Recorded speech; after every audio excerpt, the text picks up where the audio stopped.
Hare Krishna, Krishna Krishna, Hare Hare, Hare Rama, Rama Rama, Hare Hare.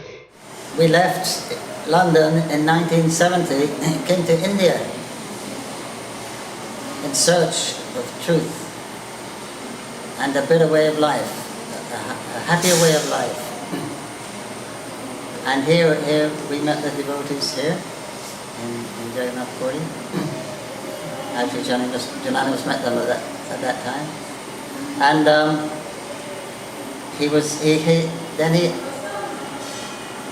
when he met the devotees of ISKCON, all his questions were answered.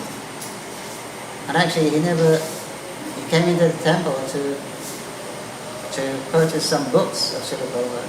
And when he read those books, they were so nice, he never went home again for 40 years. He never left India. And but in the meantime, he contacted me, and then I met Srila Prabhupada when I returned to London in 1971. Then I was initiated again. In 1973, they just had a big temple in a big house in London donated, a manor house by George Harrison, who was one of the Beatles' famous musical group at that particular time. So I was initiated there in 1973, and then I came here to stay in Mayapur in 1974. And here I've been living happily ever since. Well, I feel very hopeful. Of course, there may be millions of followers, but still we're a very small minority in the whole world. But as people become associated with Caitanya Mahaprabhus' mission, because his mission is predicted there will be a golden age for 10,000 years.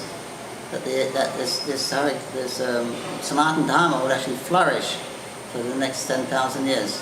And practically after that time, then there won't be much religious practice at all in the world. So it's very hopeful, and especially in countries which you normally wouldn't imagine, like in China and in Russia. Many people are becoming devotees. So it's very positive, even though we're a very small number. What we've actually achieved, ISKCON has actually achieved in 5 decades is very astounding, actually. So that I feel the future is also very hopeful. Hope I can be born back in the sankirtan mission and enjoy the fruits of our pioneering endeavors to take Krishna consciousness throughout the whole world.